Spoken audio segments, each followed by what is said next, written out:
இன்றைய நாளிலும் நம் மத்தியிலே மங்களாபுரத்திலிருந்து வந்திருக்கிறார் என்றால் அது கர்த்தருடைய கிருபை. நாம் கிறிஸ்துவை அறிந்தவர்கள், அவர்களோ கிறிஸ்துவை அறியவில்லை. ஆனாலும் தேவன் அவருடைய அநாதி தீர்மானத்தின் பிரகாரமாக இன்றைக்கு கொண்டு வந்திருக்கிறார் என்றால் அது கர்த்தருடைய கிருபை. அநேக நாட்கள் நான் ஜெபித்ததுண்டு, இவர்களுக்காகவும் இவருடைய குடும்பங்களுக்காகவும் நான் ஜெபித்தது உண்டு. எத்தனையோ நாட்கள் நாங்கள் ஜெபம் பண்ணினோம். ஆனால் என்னாலே நம்ப முடியவில்லை. திடீரென்று இந்த ஜன்னல் வழியாக பார்க்கும்போது அவர் உட்கார்ந்திருக்கிறார். இந்த கூட்டத்துக்கு வர வேண்டும், தேவனை அறிய வேண்டும் என்கிற ஆர்வத்தை யாராலும் கொடுக்க முடியாது. அது கர்த்தர் ஒருவர் மாத்திரமே கொடுக்க முடியும். நாம் கிறிஸ்தவர் என்றால் நாம் ஆண்டவரை தேடுகிறோம். கிறிஸ்துவை அறியாத ஒருவர் தேவனை தேடுகிறார் என்றால் அது தேவன் அநாதி தீர்மானம். அவர் ஆதியிலே அவர் எழுதி வைத்த அநாதி தீர்மானம். அதனாலே நான் கர்த்தருக்கு நான் நன்றி சொல்ல நான் கடமைப்பட்டவனாக இருக்கிறேன். இன்றைக்கு நாம் கர்த்தருடைய வார்த்தைக்கு நேராக நாம் கடந்து செல்ல போகிறோம். அப்படியாக இன்றைக்கு என்னோடு சேர்ந்து என்னோடு அநேக வேலைகளிலே நாங்கள் சேர்ந்து நான் நண்பர்களாக சுற்றி திரிந்த காலங்களிலே இருந்த தம்பி பிரபாகரனுடைய 2 பிள்ளைகளும் நம்முடைய மத்தியிலே இருப்பது தேவனுக்கு நான் நன்றி செலுத்துகிறேன். எப்படியோ நாங்கள் வாழ்ந்தோம், எப்படியோ இருந்தோம். ஆனாலும் தேவன் கிறிஸ்துவுக்குள்ளாக எங்களை ஒன்றாக இணைத்திருக்கிறார். நான் கர்த்தருக்கு நான் நன்றி செலுத்த நான் கடமைப்பட்டவனாக இருக்கிறேன். தேவன் தாமே இந்த வார்த்தைகளை ஆசீர்வதிப்பாராக. இன்றைக்கு நாம் பார்க்க போகிற காரியம், கிறிஸ்தவர்களுக்கு சாபம் உண்டா? கிறிஸ்தவர்களுக்கு சாபம் உண்டா? சாபம். இன்றைக்கு ஏன் கிறிஸ்தவர்கள் நோயினாலும் வாதையினாலும் வியாதியினாலும் காணப்படுகிறார்கள்? யோசிக்க வேண்டும். இன்றைக்கு கிறிஸ்துவை அறியாத ஜனங்களும் நல்ல ஆசீர்வாதமாக இருக்கிறார்கள். வீடு வாசல் உண்டு, பங்களா உண்டு, கார்கள் உண்டு, தோட்டம் உண்டு, எல்லாமே உண்டு. தேவனை தேடுகிறவர்களுக்கு மாத்திரம் அல்ல, தேவனை தேடாதவர்களும் ஆசீர்வாதமாக இருக்கிறார்கள். ஏன்? சாபங்கள். கிறிஸ்தவனுக்கு சாபம். எப்படி? தேவனை நாம் தேடுகிறோம், ஆனால் அதன் பிரகாரம் நடக்கிறதுக்கு மனம் இல்லை. வேதத்தை படிக்கிறோம், அதன் பிரகாரம் நடக்கிறதுக்கு மனம் இல்லை. ஜெபிக்கிறோம், ஆனால் ஜெபத்தின் பிரகாரம் தேவனிடத்திலே பேசுகிறதுக்கு மனம் இல்லை. வேதம் சொல்லுகிறது, அதிகாலையிலே என்னை தேடுகிறவன் கண்டடைவான் என்று. நாம் எத்தனை பேர் அதிகாலையிலே எழுதுகிறோம்? அப்படியே எழுந்தாலும் அடுத்தவர்களுக்காக ஜெபிக்கிற மனப்பான்மை நமக்கு வேண்டும். அப்பொழுதுதான் நாம் ஆசீர்வதிக்கப்படுவோம். இயேசு எத்தனையோ வேளையில் அவர் எங்கெங்கோ ஊழியம் போய் சென்றாலும் செய்து கொண்டிருந்தாலும் அதிகாலையிலே கெத்சமனே தோட்டத்திலே சென்று தனி ஜெபம் செய்ய ஆரம்பித்தார். இந்த தனி ஜெபம் நம்முடைய வாழ்க்கையிலே தேவை. தேவனோடு பேசுகிற அந்த அனுபவம் நமக்கு தேவை. ஜெபம் என்றால் என்ன? நாம் தேவனோடு பேசுகிறோம். தேவன் நம்மோடு இப்படி பேசுவார். வேதத்தை படித்தால் தேவன் நம்மோடு பேசுவார். அப்படி என்றால் அதிகாலையிலே முதலாவது நாம் தேவனோடு பேச வேண்டும். அப்படி என்றால் அடுத்தது தேவன் நம்மோடு பேசுவார். இன்றைக்கு என்ன நடக்கும்? இன்றைக்கு என்ன நடக்க போகிறது? பேசுவாரா? பேசுவார், கண்டிப்பாக பேசுவார். அவர் உயிருள்ள தேவன். அவர் சதா காலங்களில் உயிரோடு இருக்கிறார். நம்மோடு பேசுவாரா? பேசுவார். யாரெல்லாம் தேவனை தேடுகிறோமோ அவர்களை எல்லாம் தேவன் அவர்களோடு அவர் பேச சித்தமாய் இருக்கிறார். அப்படி என்றால் கிறிஸ்துவனுடைய வாழ்க்கை இன்றைக்கு எப்படி இருக்கிறது என்று வேதாகமத்திலே சில வசனங்களை நாம் ஆராய போகிறோம். கர்த்தருடைய வார்த்தை சொல்லுகிறது, நீங்கள் வேத வசனங்களை ஆராய்ந்து பார்த்து நலமானதை பிடித்துக் கொள்ளுங்கள். வாலிபரே, உங்கள் சிருஷ்டிகரை உங்கள் வாலிப வயதிலே நினை. இன்னைக்கு எல்லாம் பிள்ளைகளை எதை நினைக்கிறோம்? செல்போனை தான் ஃபர்ஸ்ட் நினைக்கிறோம். செல்போன் இல்லை அப்படின்னா வீட்டுல ஏகப்பட்ட பிரச்சனைகள். அம்மா அப்பா கிட்ட சொல்றோம், எனக்கு தெரியும் போ, தெரியும் போன்னு சொல்லும் போதே பிள்ளை அங்க நாசமா போயிட்டு இருந்தாங்க. பிள்ளைகளை வளர்த்த வேண்டிய விதத்திலே நாம் வளர்த்தினால் அது முதிர் வயதானாலும் அது விடாதிருக்கும். எது விடாதிருக்கும்? வேத வசனங்கள் விடாதிருக்கும். அதனாலே வேத வசனங்கள் நம்முடைய வாழ்க்கையிலே கிரியை செய்ய வேண்டும். இன்னைக்கு வரைக்கும் விட்டுறலாம். இனிமேல் கர்த்தரை தேடுகிறதிலே நாம் வைராகியமாய் இருக்க வேண்டும். ஒரு கூட்ட ஜனம் இன்றைக்கு பரலோகம் போவதற்கு ரெடி ஆகிக்கொண்டே இருக்கிறது. அது அநேகருக்கு தெரியாது. கர்த்தருடைய வருகை சமீபமாயிற்று. இஸ்ரவேல் தேசத்திலே இன்றைக்கு ஆலயம் கட்டுவதற்கு தேவையான, மூன்றாம் ஆலயம் கட்டுகிறதுக்கு தேவையான அனைத்து ஏற்பாடுகளும் செய்து முடித்தது. 7 வருஷம் கட்டின சாலமோன் ஆலயம் இன்றைக்கு 15 நாட்களிலே கட்டி முடிக்க திட்டமிட்டு இருக்கிறார்கள். எத்தனை நாள்? 15 நாள். 15 நாளிலே அந்த ஆலயம் கட்டி முடிக்கப்படும். அதற்கு ஒன்று தேவை, சிவப்பு கிடாரி தேவை. அதுவும் ரெடியாகிவிட்டது. லேவி வம்சத்தார் தேவை. லேவி வம்சத்தாரையும் கண்டுபிடித்து விட்டார்கள். அப்ப என்ன வேண்டும்? உடன்படிக்கை பெட்டி மட்டும் வேண்டும். உடன்படிக்கை பெட்டி அந்த இடத்திலே வந்தவுடன் ஆலயம் கட்டப்படும். இந்த 3வது ஆலயத்திலே பிசாசானவன் அதிபதியாக உட்காருவான். இந்த உலகம் முழுவதையும் ஒரே இணைப்பாக கொண்டு வருவான். ஒரே இணைப்பாக கொண்டு வந்து ஒருவனுக்கு கீழே ஆளும்படி செய்வான். அதுதான் ஆதாரத்தை. இன்றைக்கு இந்தியா முழுவதும் ஒன்னா இணைக்கிறாங்க. அடுத்தது உலகம் முழுவதையும் ஒன்றாக இணைத்து ஒரு சர்வதிகாரத்தின் கீழே கொண்டு வரப்படும். நேற்றைய தினத்தில் இருந்து வங்காள தேசத்திலே ராணுவ ஆட்சி அமைக்கப்பட்டிருக்கிறது. ராணுவ ஆட்சி, சர்வதிகார ஆட்சி. அதனாலே இன்றைக்கு வரைக்கும் நாம் சுதந்திரமாக கர்த்தரை துதிப்போம் என்றால் அது கர்த்தருக்கு நாம் நன்றி செலுத்த வேண்டும். அப்படி என்றால் கிறிஸ்தவர்களுக்கு ஏன் சாபம் இருக்கிறது? கிறிஸ்தவனை ஏன் சாபம் பிடிக்கிறது? கிறிஸ்தவனுடைய குடும்பம் ஏன் இன்னும் சாபத்தை பெற்றுக் கொண்டிருக்கிறது? சாபத்திலே வாழ்ந்து கொண்டிருக்கிறது. கிறிஸ்தவனாக இருக்கிறான், வியாதியிலே கிடக்கிறான், வறுமையிலே கிடக்கிறான். கேட்டால் எங்கள் இயேசு ஏழை. இயேசு ஏழை கிடையாது. அவர் பெரிய கோடீஸ்வரர். கோமேதங்களும் ரத்தினங்களும் தங்கமும் பொன்னும் வைடூரியும் அவரிடத்தில் குமிந்து கிடைக்கிறது. மனுஷனாகிய இயேசுவை நான் சொல்லவில்லை, தேவனாகிய இயேசுவை சொல்லுகிறேன். வேதத்தை படிக்கும் போது ஆராய்ந்து பார்த்து படிக்க வேண்டும். மனுஷனாகிய இயேசு 33 வருடம் மாத்திரமே வாழ்ந்தார். என் தேவனாகிய இயேசுவுக்கு ஆயுசு நாட்களே கிடையாது. அவர் மரித்தார், சதா காலங்களிலும் உயிரோடு இருக்கிறார். அந்த தேவனாகிய இயேசுவை வணங்கலாகிய நமக்கு வேதம் சொல்லுகிறது. புஸ்தகம் 27ஆம் அதிகாரம் அநேக வசனங்கள் இதிலிருந்து நாம் தியானிக்க போகிறோம். 14வது வார்த்தை வாசிங்க. அப்பொழுது லேவியர் உரத்த சத்தமிட்டு இஸ்ரவேல் மனிதர் எல்லோரையும் பார்த்து போது சொல்லப்படுகிறது. அப்பொழுது லேவியர் உரத்த சத்தமிட்டு இஸ்ரவேல் மனிதர் எல்லோரையும் பார்த்து. இஸ்ரவேல் யாரு? கிறிஸ்தவர். கிறிஸ்தவர்களை பார்த்துதான் சொல்லுகிறார் கர்த்தர் சொல்லுகிறார். அப்பொழுது, எப்பொழுது, இப்பொழுது நமக்கு கர்த்தர் சொல்லுகிறார். அப்பொழுது லேவியர் உரத்த சத்தமிட்டு இஸ்ரவேல் மனிதரை எல்லோரையும் பார்த்து. இன்றைக்கும் கர்த்தர் இயேசு சபையிலே உலாவுகிறார். சபை எது? நம்முடைய சரீர சபை. இந்த சரீரம் தூய்மையாக இருக்க வேண்டும். கர்த்தர் உலாவுகிற சபையாக இருக்க வேண்டும். இந்த சரீரம் தேவனுக்கு ஏற்ற சரீரமாய் இருக்க வேண்டும்.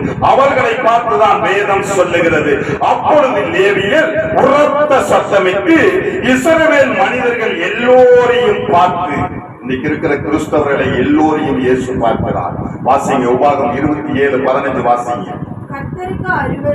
கர்த்தருக்கு அருவருப்பான காரியமாகிய தொழிலாளிகளுடைய கைவேலையால் செய்யப்பட்டதும் வார்ப்பிக்கப்பட்டதுமான யாதொரு விக்கிரகத்தையும் உண்டு பண்ணி ஒளிபீடத்திலே வைக்கிறவன் சபிக்கப்பட்டவன் என்பார்களாக.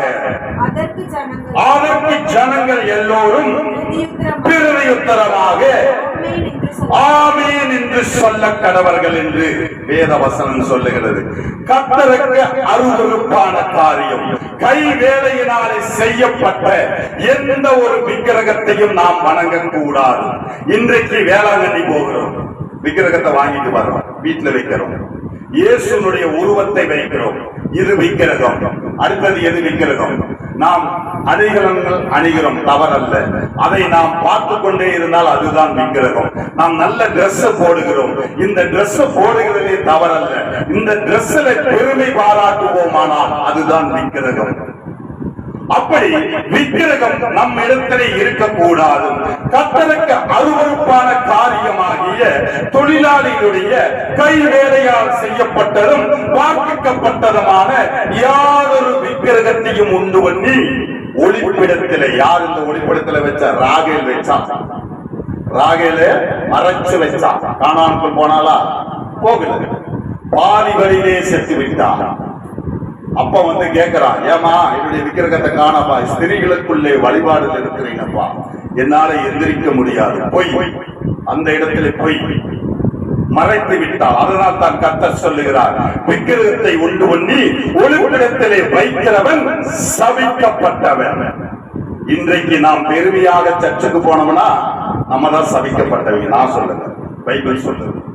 அப்படி என்றால் நம்முடைய அணிகலன்களை காட்டும்படியாக, நம்முடைய நகைகளை காட்டும்படியாக, நம்முடைய டிரெஸ்ஸை காட்டும்படியாக நாம் ஆலயத்துக்கு போறோம் என்றால் சபிக்கப்பட்டவர். வேத வசனம் சொல்லுகிறது. அதுக்கு நாம் நீட்டா ட்ரெஸ் பண்ண கூடாதா? அணிகலன் அணியக்கூடாது. நீட்டா ட்ரெஸ் பண்ணிக்கலாம், நீட்டா நம்ம வந்து அணிகலன் போட்டுக்கலாம். ஆனால் இதை நாம் பெருமையாக எடுத்துக் கொள்ள கூடாது. அதுதான் கர்த்தர் சொல்லுகிறார், அது சபிக்கப்பட்டது. அப்படி இருக்கக்கூடாது, அது சபிக்கப்பட்டது. எது எது தேவனுக்கு விரோதமாக காணப்படுகிறதோ அதுதான் விக்கிரகம் என்று வேதம் சொல்லுகிறது. வாசிங்க, உபாகமம் புஸ்தகம் 27:16 வாசிங்க. தன் தகப்பனையும் தன் தாயையும் தூஷிக்கிறவன் சபிக்கப்பட்டவன் என்பார்களாக. ஜனங்கள் எல்லோரும் ஆமீன் என்று சொல்ல கடவர்கள். ஒவ்வொன்னு சொல்ல ஆமீன் சொல்லிட்டு வர்றாங்க. சாபத்தை சொல்லிட்டு வர்றார் கர்த்தர். தன் தகப்பனையும் தன் தாயையும் தூஷிக்கிறவன். தகப்பன் எப்படி இருப்பான்னு சொல்லுங்க. நம்ம சொல்றோம், நீ எனத்தப்பா நீ சம்பாதிச்சு வச்ச அப்படின்னு சொல்லக்கூடாது. நீ எப்படி இருக்கிற சொல்லக்கூடாது. உன்னுடைய நடத்தை எப்படி இருக்கிறது சொல்லக்கூடாது.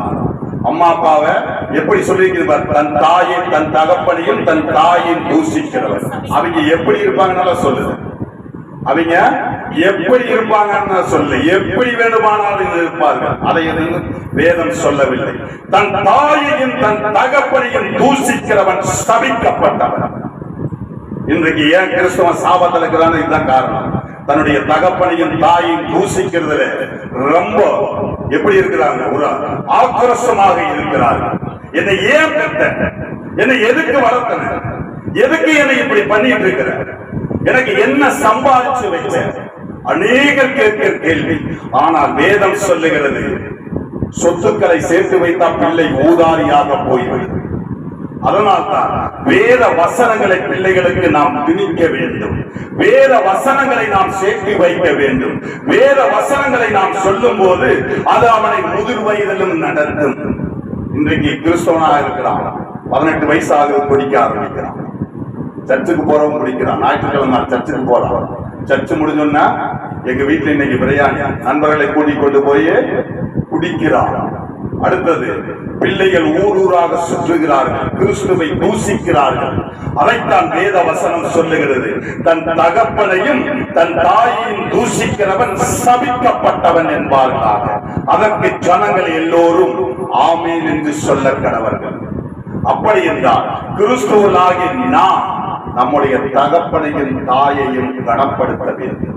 அதனால் தான் வேத வசனம் சொல்லுகிறது, தன் தகப்பனையும் தன் தாயையும் தூஷிக்கிறவன் சபிக்கப்பட்டவன். இன்னைக்கு ஏன் அநேக குடும்பங்கள் நொயன் இருக்குது? ஏன் வியாதியில் இருக்குது? ஏன் வறுமையில் இருக்கிறாங்க? அம்மா அப்பாவை கனப்படுத்துகிறது இல்லை. தாயின் தகப்பனுக்குரிய கனத்தை கொடுக்கிறது இல்லை. அவர்களை தூஷிக்கிறார்கள். ஏன் என்னை படிக்க வைக்கவில்லை? நீ படிக்கல, அதுக்கு அப்பா அம்மா என்ன பண்ணுவாங்க? நமக்கு அந்த படிப்பு வரல, அதுக்கு அம்மா அப்பா என்ன பண்ணுவாங்க? ஏன் எனக்கு நல்ல வேலை வாங்கி கொடுக்கல? நம்மளை பெற்று வளர்த்துறதே பெரிய ஒரு பார். 1வது இருந்து 10வது வரைக்கும் படிக்கிறதே பெரிய பாரம், வைக்கிறதே ஒரு பெரிய பாரம், வளர்க்கிறதே ஒரு பெரிய பாரம். அதனால் தான் கர்த்தர் சொல்லுகிறார், தன் தகப்பனையும் தன் தாயையும் தூஷிக்கிறவன் சபிக்கப்பட்டவன். அப்படி என்றால் தாயும் தகப்பனையும் கனவீனப்படுத்துகிறோமோ அவர்கள் எல்லாம் சபிக்கப்பட்டவர்கள். அதற்கு ஜனங்கள் ஆமேன் என்று சொல்லுவார்களாக. ஜனங்கள் சொல்றாங்க, ஆமேன் சொல்றாங்க. அடுத்ததாக 27 உபாகம் 27:17 வாசிங்க. பிறனுடைய எல்லைக்குறியை ஒற்றி போடுகிறவன் சபிக்கப்பட்டவன் என்பார்களாக. ஜனங்கள் எல்லோரும் ஆமேன் என்று சொல்ல கடவர்கள். வேத வசனம் பிறனுடைய எல்லைக்குறி. இன்னைக்கு வீடு கட்டும் போது பிரச்சனை, விசுவாசிகளுக்கு அவிசுவாசிகளுக்கு ஏகப்பட்ட பிரச்சனை. பிசாசு ஒருவரையும் விட்டு வைக்கிறது இல்லை. கர்த்தர் சொல்லுகிறார், எல்லைக்குறியை மாற்றுகிறவன் சபிக்கப்பட்டவன். எல்லைக்குறியை மாற்றக்கூடாது. நாம் வீடு கட்டுகிற போது நம்முடைய எல்லைக்குறியை மாற்றக்கூடாது, நம்முடைய அஸ்திவாரத்தை மாற்றக்கூடாது. அப்படி மாற்றுவோம் என்றால் நாம் சபிக்கப்பட்டவர்கள். கர்த்தர் சொல்லுகிறார், இந்த சாபம் பிள்ளைகளை சேரும், பெற்றோருடைய சாபம் பிள்ளைகளை சேரும். 3ஆம் 4ஆம் தலைமுறை வரைக்கும் விசாரிக்கிறவர் என் ஆண்டவர் விடமாட்டார். இன்னைக்கு ஏன் கிறிஸ்தவ குடும்பத்தில் அநேகருக்கு திருமணம் நடக்கவில்லை? முதிர் வயதாகியும் திருமணம் நடக்கவில்லை. அநேக ஆண்களுக்கு பெண்கள் கிடைக்கவில்லை, அநேக பெண்களுக்கு ஆண்கள் கிடைக்கவில்லை. ஏன்? சபிக்கப்பட்டவர்கள்.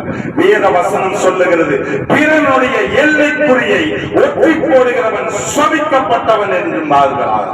இதற்கு ஜனங்கள் எல்லோரும் ஆமீன் என்று ஆமீன் என்று சொன்னார். அப்படியாகவே ஆக கடவுள். அப்படி என்றால் நீங்கள் வளரக்கூடிய பிள்ளைகள், நாங்கள் வளர்ந்து கொண்டவர்கள், இந்த எல்லைக்குறியை நாம் ஒருபோதும் மாற்றக்கூடாது, யாருடைய சொத்தையும் அபகரிக்க கூடாது என்று வேத வசனம் நமக்கு சொல்லுகிறது. வாசிங்க, உபாகம் புஸ்தகம் 27:18 வாசிங்க. குருடனை வழிதப்பச் செய்கிறவன் சபிக்கப்பட்டவன் என்பார்களாக. ஜனங்கள் எல்லோரும் ஆமேன் என்று சொல்ல கடவர்கள். குருடனை வழிதப்பச் செய்கிறவன் யாரு? கிறிஸ்தவன் தான் செய்யறான். கிறிஸ்தவன் தான் செய்யறான். கிறிஸ்துமஸ் அன்னைக்கு பேப்பர்ல வருது, கிறிஸ்துமஸ் முடிஞ்சு என்னன்னு வருது? டாஸ்மாக் விற்பனை கிறிஸ்துமஸ் நாளிலே 15 கோடி லாபத்திலே விற்பனை செய்யப்பட்டது. புது வருஷ நாளிலே மதுபானம் அதிகமாக விற்பனை செய்யப்பட்டது. அப்படி என்றால் என்ன அர்த்தம்? கிறிஸ்தவன் குடிக்கிறான், கிறிஸ்தவனும் குடிக்கிறான். கேவலமான செயல். அதைத்தான் வேத வசனம் சொல்லுகிறது. குருடனை வழிதப்பச் செய்கிறவன் அவனை குருடன். உலகமே குருடார்கள், தேவனை அறியாதவர்கள் குருடர்கள். நம்முடைய பைபிள் பிரகாரம் பார்த்தா தேவனை அறியாதவர்கள் குருடர்கள். யார் அவங்க பார்ப்பாங்க? இயேசுவை பார்க்க மாட்டார்கள், நம்ம தான் பார்ப்பாங்க. புறஜாதியார்கள் யாரை பார்ப்பாங்க? கிறிஸ்தவனை தான் பார்ப்பாங்க. நம்ம எப்படி புறப்படுறோம், நம்முடைய செயல் என்ன, நம்முடைய நடத்தை என்ன, நம்முடைய பேச்சு என்ன, நம்முடைய நடத்தை என்ன, இதையெல்லாம் ஒரு கூட்டம் உற்று நோக்கி கொண்டு இருக்கு. நம்ம நினைக்கிறோம் நம்மளை யாரையுமே பார்க்கறதுலே நம்ம நினைக்கிறோம். ஆனா நம்மை ஒரு கூட்டம் உற்று நோக்கி கொண்டே இருக்கிறது.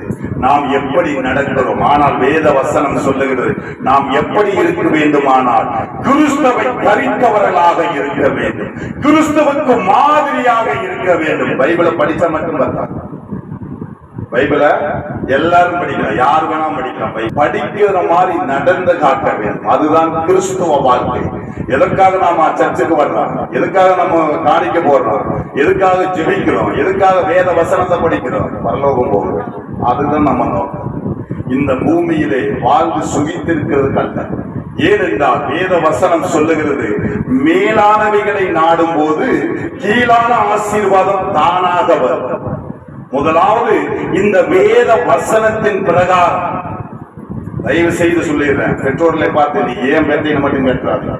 சாபம் தெரியாம கேட்டிருந்தா பிரச்சனை இல்லை, தெரிஞ்சு கேட்டு சாபமாகிவிடும். பெற்றோர் தன்னுடைய ஆயுசு நாட்கள் பெருகும்படிக்காக தாயையும் தகப்பனையும் கனம் பண்ணுவாயாக. இன்னைக்கு ஆயுசு நாட்கள் போட்டுறதுக்காக எல்லாம் என்ன பண்றாங்க? ரோட்ல நடந்துட்டு இருக்கிறாங்க. கர்த்தர் சொல்லுகிறார், இந்த வார்த்தைகள் இருந்தாவே நடக்கும் என்று. குருடனை வழிதப்பச் செய்கிறவன் சபிக்கப்பட்டவன் என்பார்களாக. அப்படி என்றால் இந்த உலகத்துக்கு நாம் வெளிச்சமாக இருக்க வேண்டும். ஒளி இயேசுவாக இருக்கிறார். இந்த ஒளியினிடத்திலே இருந்து வெளிச்சத்தை நாம் வாங்கி இந்த உலகத்துக்கு நாம் பிரதிபலித்தவர்களாக இருக்க வேண்டும். அப்படி என்றால் நம்முடைய குடும்பத்தில் சண்டை வராதா? வரும். நம்முடைய குடும்பத்தில் பிரச்சனை வராதா? வரும்.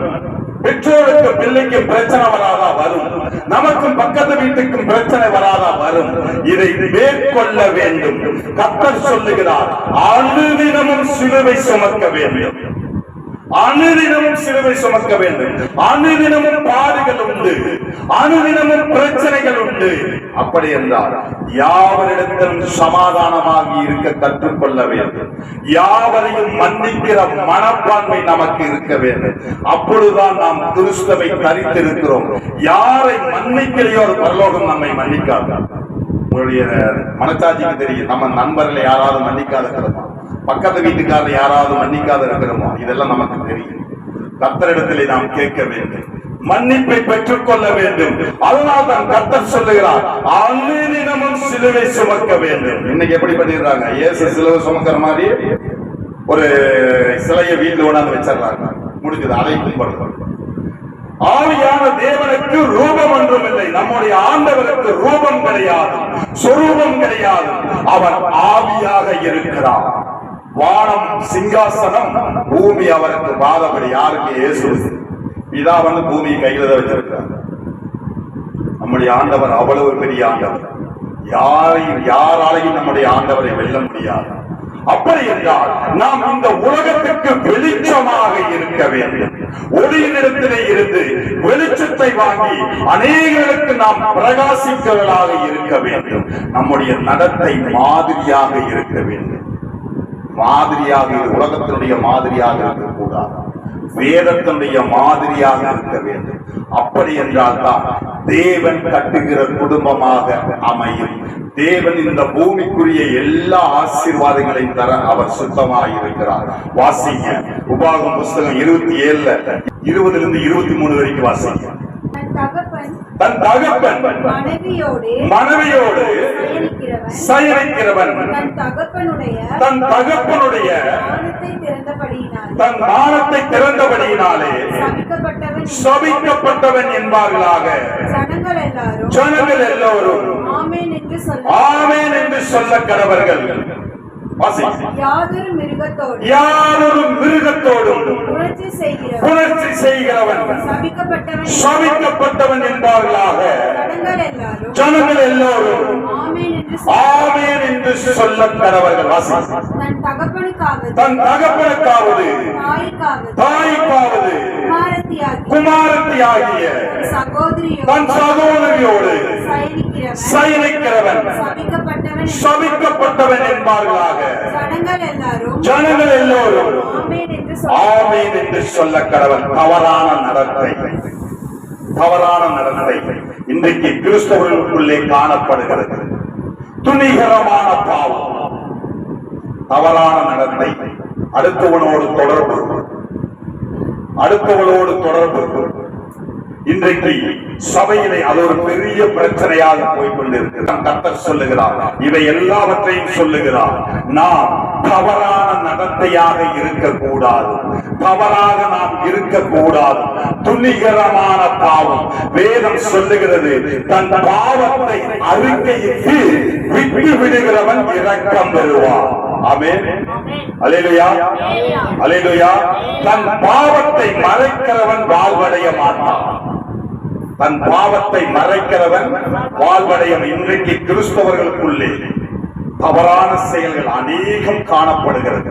டிவேர்ஸ் 11.8% சொல்றாங்க, கோர்ட்ல சொல்றாங்க. கிறிஸ்தவர்களுக்கு டிவேர்ஸ் ஆகப்படுகிறது. கணவன் மனைவிக்கிடையே டிவேர்ஸ். பைபிள்ல டிவேர்ஸ் என்பதே இல்லை, திருமணம் என்பது மாத்திரமே உண்டு. கர்த்தர் இணைத்ததை மனிதன் பிரிக்காதிருக்க கடவுள். ஒரு டைம் கல்யாணம் பண்ணா அதே மாப்பிள்ளை தான், ஒரு டைம் கல்யாணம் பண்ணா அதே பொண்ணுதான், மறுபடியும் டிவோர்ஸ் பண்ணிட்டு வேறவனை கல்யாணம் பண்ணா அதுக்கு பேரு விபச்சாரம் வேதம் சொல்லுகிறது.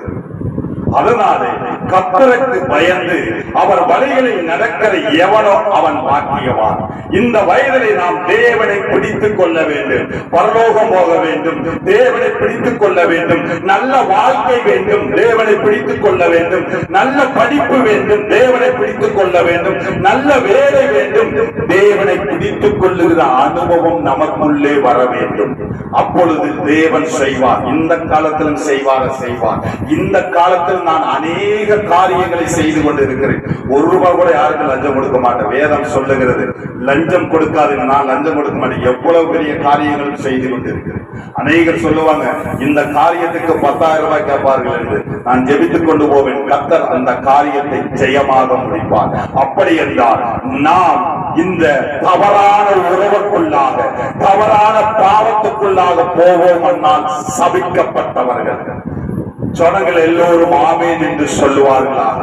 ஆமேன், அது அப்படியே ஆகும் என்று வேத வசனம் சொல்லுகிறது. வாசிங்க, உபாகமம் புத்தகம் 27, 26 வாசிங்க.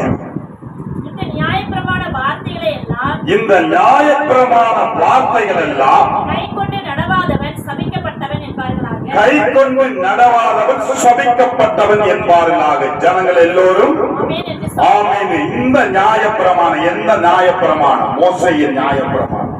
அதான் பைபிள். இந்த பைபிளின் பிரகாரம் எவன் நடக்கலையோ, எந்த கிறிஸ்தவன் நடக்கலையோ, எந்த ஊழியக்காரன் நடக்கலையோ, எந்த ஊழியக்காரி நடக்கலையோ, எந்த தீர்க்கதரிசி நடக்கலையோ அவன் சபிக்கப்பட்டவன். அப்படி என்றால் ஏன் குடும்பங்கள் அப்படி இருக்கிறது என்று வேத வசனம் சொல்லுகிறது. கிறிஸ்தவனுக்கு சாபம் கிடையாது. பழைய ஏற்பாட்டிலே நியாயப்பிரமாணத்திலே சாபம் உண்டு, புதிய ஏற்பாட்டிலே கிருபையிலே சாபங்கள் கிடையாது. ஆனால் இந்த பாவங்களை செய்யும் போது சாபம் உண்டு. பழைய ஏற்பாடு நிழல் என்றால் புதிய ஏற்பாடு நிஜம். நிஜம் போகும்போது நிழல் கூடவே வரும். நியாயப்பிரமாணம் இல்லை என்று சொல்ல முடியாது. நியாயப்பிரமாணம் நமக்கு உண்டு. எப்படி? கிருபைக்குள்ளாக உண்டு. அப்படி என்றால் இந்த வேத வசனத்தை எப்படி வாசிக்க வேண்டும்? ஆதியாகமம் புத்தகத்திலிருந்து மல்கியா வரைக்கும், மத்தேயுவிலிருந்து வெளிப்படுத்தின விசேஷம் வரைக்கும் வரிசையாக வாசிக்க வேண்டும். இன்றைக்கு இருக்கிற அநேக கிறிஸ்தவர்கள் பெயர்கள் வருகிறதை எல்லாம் விட்டு விடுகிறார்கள். இது என்ன யாத்திராகம் புத்தகம் இப்படி இருக்குது, லேவியர் என்னாகும் பார்த்தா வெறும் இதா பெயர் நம்பரா வந்து இதனை இப்படி இருக்கிறது. அப்படி அல்ல. வேத வசனங்களை ஒழுங்கும் கிரமமாக வாசிக்கும் போது கர்த்தர் கிரியை செய்ய வல்லவராயிருக்கிறார். இந்த நியாய பிரமாணத்தை, எந்த நியாய பிரமாணம்? இந்த வேத பிரமாணத்தை, வார்த்தைகளை எல்லாம் கை கொண்டு நடவாதவன் சபிக்கப்பட்டவன். அவன் எப்பேற்பட்ட கிறிஸ்தவனா இருக்கலாம். டெய்லி பைபிள் படிக்கலாம், டெய்லி ஜெபிக்கலாம், டெய்லி சர்ச்சுக்கு போகலாம், எல்லாம் பண்ணலாம். ஆனா இந்த வேத வசனத்தின்படி நடக்கவில்லை என்றால் அவன் சபிக்கப்பட்டவன். அப்படி என்றால் இந்த வேத வசனத்தின் பிரகாரம் எப்படி வாழ முடியும்? வாழ்ந்துதான் ஆக வேண்டும். ரொம்ப கஷ்டம், ரொம்ப சிரமம். பொய் பேசாதிருப்பாயாக. நம்மளுக்கு பிரமாணமே, முதல் பிரமாணமே அதான். பொய் பேசாத, பொய்யை மட்டும் பேசாத விட்டுட்டோம் அப்படின்னா கர்த்தர் கிரியை செய்ய ஆரம்பிப்பார். என்னுடைய வாழ்க்கையிலே ஒரு 12 வருடமாக இந்த பொய் என்பதை நான் பேசுகிறது. வேலையே, என்னுடைய வேலையே ஒரு சமயம் போய் இந்த மாதிரி வந்தது. அப்பவும் நான் பேசவில்லை. கர்த்தர் தாமே உத்தமனுக்கு கர்த்தர் துணையாக இருந்து தேவன் வழி நடத்துகிறார். அப்படி என்றால் இதில் இந்த வேதாகமத்திலே ஆதியாகமம் முதல் வெளிப்படுத்தின விசேஷம் வரைக்கும் ஒரே பிரமாணம், பொய் பேசாதே. அது ஒண்ணுதான் பஸ். பிசாசு பொய்யும் பொய்யையும் பிதாவுமாயிருக்கிறார். நாம் பொய் பேசக்கூடாது. இந்த சாபத்தை எல்லாம் நாம் எப்படி கர்த்தர் முடிக்கிறார் என்றால், கலாத்தியருக்கு எழுதின நிருபம் 3வது அதிகாரம் 10வது வசனத்தை வாசிங்க. நியாயப்பிரமாணத்தின் கிரியைக்காரராகிய யாவரும் சாபத்துக்கு உட்பட்டிருக்கிறார்கள். நியாயப்பிரமாண புஸ்தகத்தில் எழுதப்பட்டவைகள் எல்லாம் செய்யத்தக்கதாக அவைகளில் நிலைத்திராதவன் எவனோ அவன் சபிக்கப்பட்டவன் என்று எழுதியிருக்கிறது. அப்படியெல்லாம் நமக்கு நியாயப்பிரமாணம் உண்டு. நியாயப்பிரமாண புஸ்தகத்தின்படி வாழ கற்றுக்கொள்ள வேண்டும். இந்த சாபத்தை என் இயேசு சிலுவையிலே முறியடிக்கிறார். வாசிங்க கலாத்தியருக்கு எழுதின நிருபம் 3வது அதிகாரம் 13வது வார்த்தை வாசிங்க. மரத்திலே தூக்கப்பட்ட எவனும் சபிக்கப்பட்டவன் என்று எழுதியிருக்கிறபடி கிறிஸ்து நமக்காக சாபமாகி நியாயப்பிரமாணத்தின் சாபத்துக்கு நம்மை நீங்களாக்கி மீட்டுக் கொண்டார். அல்லேலூயா, அல்லேலூயா. இயேசு நமக்காக சிலுவையிலே எப்படி மரித்தார்? நிர்வாணமாக மரித்தார். படத்துல இருக்கிறதெல்லாம் பொய், அதெல்லாம் பொய். நாம் நிர்வாணமாகாதபடி என் இயேசு 33 வயது உள்ள ஒரு வாலிபன் நிர்வாணமாக பாளையத்துக்கு வெளியே பாவம் இல்லாத அவர் நமக்காக பாவமாக அவர் பலியானார். மரணத்தில் தூக்கப்பட்டவன் எவனும் சபிக்கப்பட்டவன். கிறிஸ்தவனுக்கு அப்படி என்றால் சாபம் உண்டா? சாபம் கிடையாது. பரம்பரை சாபம் உண்டா? கிடையாது. நமக்கு எதிராக வைக்கப்படும் சாபம் உண்டா? கிடையாது. நமக்கு எதிராக வைக்கப்படும் மந்திரம் கிடையாது. சூனியங்கள் கிடையாது. வசியம் கிடையாது. மாந்திரீகம் கிடையாது. ஏனென்றால் வேத வசனம் சொல்லுகிறது, இஸ்ரவேலருக்கு எதிரான குறி சொல்லுதலும் இல்லை, யாக்கோப்புக்கு எதிரான மந்திரவாதமும் இல்லை. நாளைக்குள்ள நீங்க திருமணம் முடிக்க போற பிள்ளைகள், உங்களுடைய திருமணங்கள் கர்த்தருக்கு பிரியமானதாக இருக்க வேண்டும். நாள் பார்க்க கூடாது, குறி கேட்க கூடாது, நம்முடைய சாஸ்திரங்கள் பார்க்க கூடாது. இது எல்லாம் தேவனுக்கு அருவருப்பானவைகள். வேத வசனம் சொல்லுகிறது, மரத்தில் தூக்கப்பட்ட எவனும் சபிக்கப்பட்டவன் என்று எழுதியிருக்கிறபடி கிறிஸ்து நமக்காக சாபமாகிவிட்டார். முதலாம் ஆதாம் என்னவென்னா தோத்து போயிட்டான். 2ஆம் ஆதாம் ஆகிய இயேசு மரணத்தை ஜெயித்தார். இந்த சாபம் என்பது முள். இந்த முள் காலிலே குத்தப்பட்ட இந்த சாபமாகிய முள் என் இயேசு தலைமையிலே சுமந்து கொண்டார். ஒரு முள்ளினுடைய தாக்கம் அது குத்தி அவருடைய மண்டைக்குள்ளாக சென்று மூளையிலே சென்றது என்று ஆராய்ச்சியாளர்கள் சொல்கிறார்கள். அப்படி என்றால் வேதனை எப்படியாக இருந்திருக்கும் என்று நீங்கள் சிந்தித்து பாருங்கள். நம்முடைய சாபத்தை எல்லாம் அவர் முறித்து விட்டார். அப்படி என்றால் கிறிஸ்துவராகிய நமக்கு இந்த வேத வசனத்தின் பிரகாரம் நடந்து இந்த வேத வசனத்தின் பிரகாரம் வாழுகிற போது நமக்கு சாபம் கிடையாது. நமக்கு சாபம் கிடையாது. அவர் சாபத்தை எல்லாம் முறித்து விட்டார். நாம் கண்களை மூடி நாம் செபிக்கலாம். கிருபையுள்ள நல்ல ஆண்டவரே, அப்பா, இந்த கால வேளைக்காக உமக்கு நாங்கள் நன்றி செலுத்துகிறோம் ஐயா. எத்தனையோ சாபங்கள் உண்டு என்று முன்னோர்கள் சொன்ன போது என் தேவன் மரத்தில் தூக்கப்பட்ட எவனும் சபிக்கப்பட்டவன் என்று சொல்லி எங்களுடைய சாபங்களை எல்லாம் சிலுவையிலே முறித்து போட்டவரை உமக்கு ஸ்தோத்திரம் தகப்பனே. எங்களுடைய பரம்பரை சாபம், எங்களுடைய முன்னோர்களின் சாபம் எல்லாவற்றையும் மரத்திலே தூக்கி போட்டவரை உமக்கு ஸ்தோத்திரம் தகப்பனே.